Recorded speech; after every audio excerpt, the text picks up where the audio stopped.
Hi guys, welcome back to Prem Talk. Blue is the color, football is the game. We're all together, and winning is our aim. Cheer us on through the sun and rain, because Chelsea is our name. Wow, wow. I am so proud. I am so happy. I am so overjoyed simply because last night Chelsea Football Club completed the set, and I highly believe that it'll take a very long time for anyone else to match that feat because we have won every available European trophy there is to win. We have won every single competition that Chelsea Football Club has ever been introduced into, and it's a lovely feeling. And what makes it even more joyous is the how we did it, the demolition that we gave onto Real Betis to some point that I ended up feeling sorry for them and their fans. But it's really wonderful, and it makes me even believe much more further now and cement that feeling inside me that we are fully back simply because of the reactions afterwards.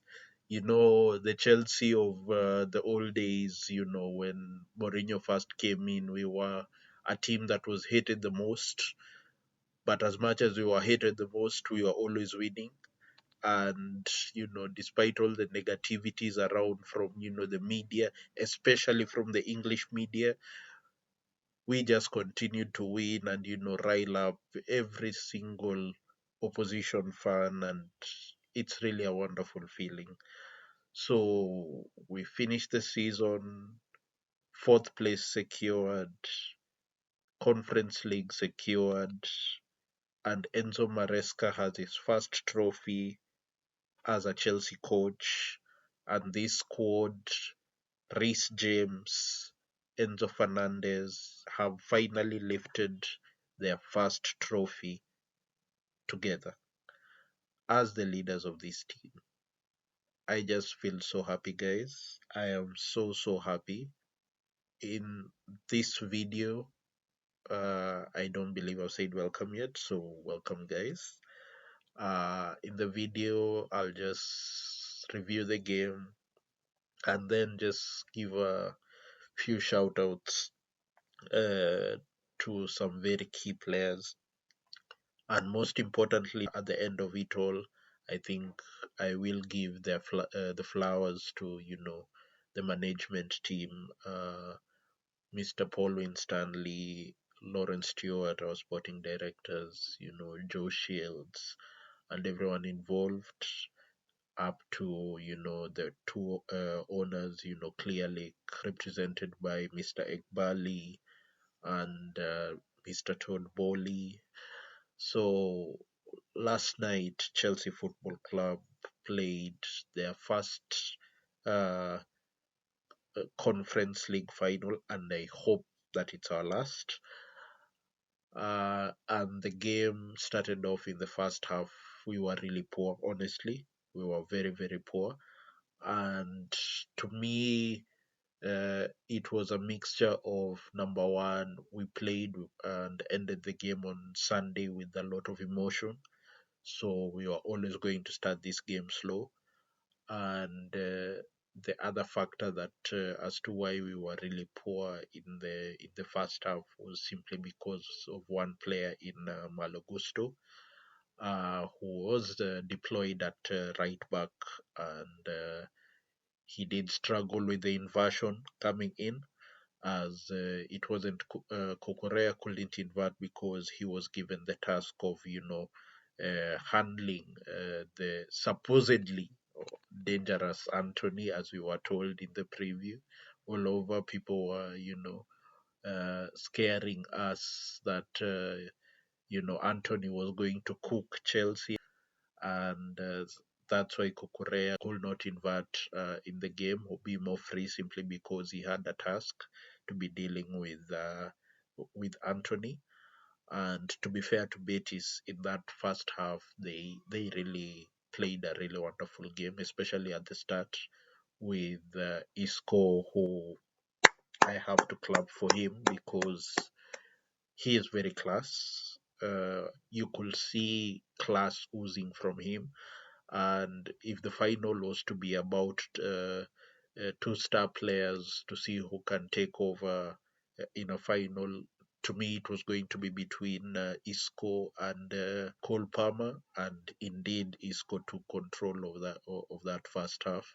He was everywhere, linking up play left to right, linking up with Abde Ezalzouli, uh, and the left winger, and at times Anton even going up linking with the striker Bakambu, and even in on the defensive phase coming back to support his team, and he played a really wonderful game. He was totally class, and his class showed even in the goal that we conceded early, because the struggling player at right back Malo Gusto, as he was inverting, made a terrible pass in the middle of the park and lost the ball.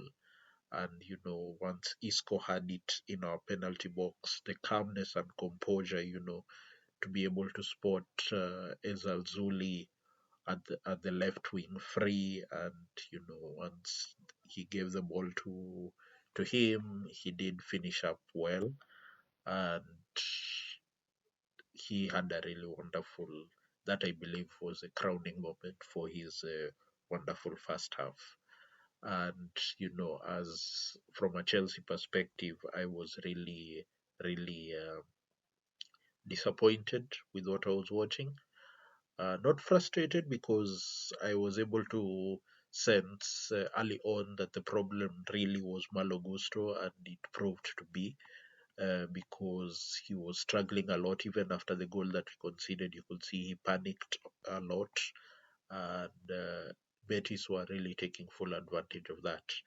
So I was really hoping and praying for that halftime whistle to come because Enzo Maresca needed to bring the boys back in, and there was only one sub that he needed to make at halftime, and that had to be Reece James for Malo Gusto.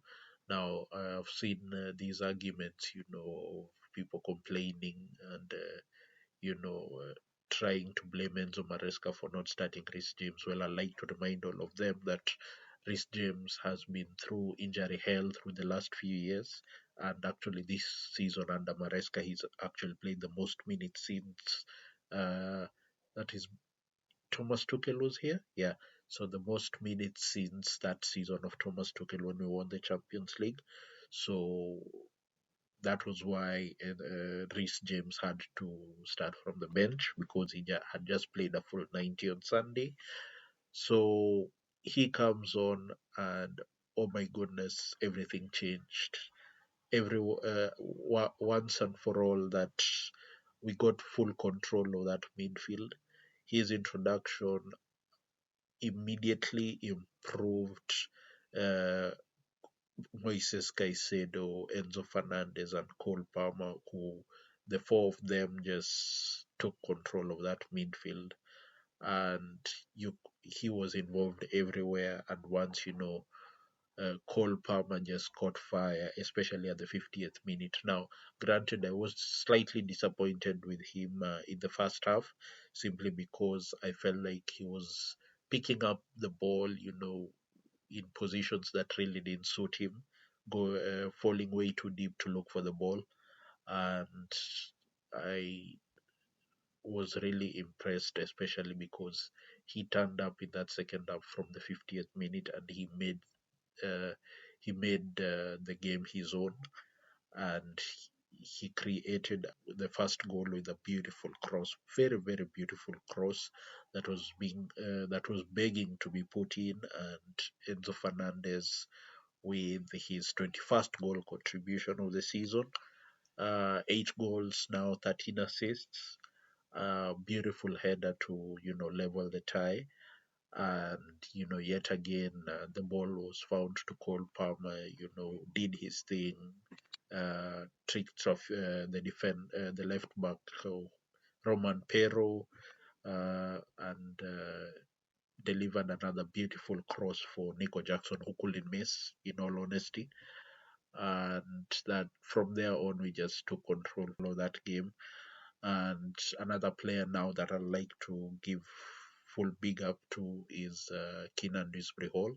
I have been really harsh on him throughout the season, but if to be fair to the boy, is that he has really improved a lot, especially since March. I seem to remember that he was a Chelsea player, and he really improved a lot. In fact, if there's any reason as to why we're in that final, Keenan Hall has a lot to play for that, and he was involved in the third goal. Got the ball in midfield, was able to dribble his way, create some space, and somehow, some way, shoveled the ball through to Jadon Sancho, who was terrific with his finish. And you could see what it meant to him with the celebration.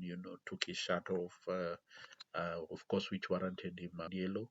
And at this, it is at the point now that I hope that we do keep him, but only as a backup left winger. As long as he's behind a top winger, honestly, I wouldn't mind Liao. I wouldn't mind Rafael Leao, him being the starting left winger and Sancho being his backup. So Sancho gets the third goal, and then the fourth goal was just a beauty, as to a 200 million pound beauty, because the play between Enzo and Moises Caicedo. It's not the first time they've actually done this, and they were just class. They were just class, those two, with that goal. And the 1-2 they played, the ball ending up with Enzo on the left wing, cuts the ball back for Moises Caicedo, who thumps the ball into the back of the net to make it 4-0 and just finish the game off completely. And that was a game, guys, and I'm just so happy, so proud of the boys.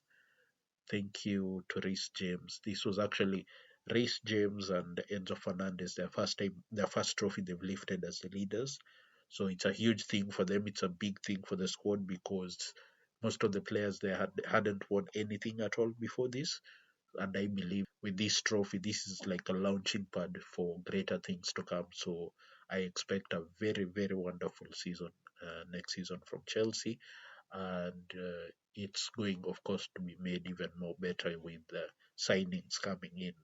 We'll discuss that, in the future videos that are to come very soon. So that was the game, guys. And now I'd like to, just say thank you to Mr. Paul Winstanley, Lawrence Stewart, Joe Shields, our sporting directors. Those three have done a tremendous job in building this team to this moment. Many people doubted, including Chelsea fans. They doubted in this team, and these young boys have really shown up. And I hope that with their performance in this final and the last few weeks, because I believe last 11 games we've only lost once, and that was to Newcastle. So the boys have really come of age, and I hope the fans can now join along. Those who are, the doubting Thomases, then they can join along, and let's, pull together as Chelsea fans to make this team great again, support this team, and be the best team that we can be. Because if this team is going to be the best in the whole world, then they're going to seriously need us. So thank you to Paul Winstanley, Lawrence Stewart, Joe Shields for building this team up, for their vision. And this is just the beginning, I believe, for them. They just have one in their statements, as they say, one magic window, which is this one, the summer transfer window. So I'm expecting big transfers to be coming in. Also, big thanks to our owners, Todd Bowley and Mr. Iqbali, representing Clear Lake Capital. Uh, they have really pumped money into this team, and you can now see the quality shining through. So this is just the start, guys, and it is the start of even more and more beautiful things to come. And if I'm going, in fact, to make a bold prediction, is that I believe, if not next season, the following season, Chelsea will win the Premier League because this team is building up. I expect us to challenge next season and to challenge, that is, for the title, and of course, bring a trophy home because it's the Chelsea way. We love trophies at our club. We don't look down on anything. So yeah, thank you to the owners, to the sporting directors, to Enzo Maresca, and to the boys for making this a very wonderful, wonderful season. So that's it, guys, for the video. Uh, the beauty of now that's securing this also is the fact that three clubs in London have won trophies this season, and it's so nice to troll us not with the fact that they have not won anything, and three clubs in London actually have trophies. So, and worse for them, two of their most hated rivals, Chelsea and Spurs, finished the season with European trophies. So, take that, Arsenal. And, I think that's where I'll end the video for today. So, thank you guys for watching. I will see you all on. I will see you all on Friday. Uh, Heads up, I will give you a preview into the Champions League final on Saturday. So that will be coming up on Friday. So you guys, please have a lovely Thursday. Enjoy yourselves, smile, be happy, take care. Bye.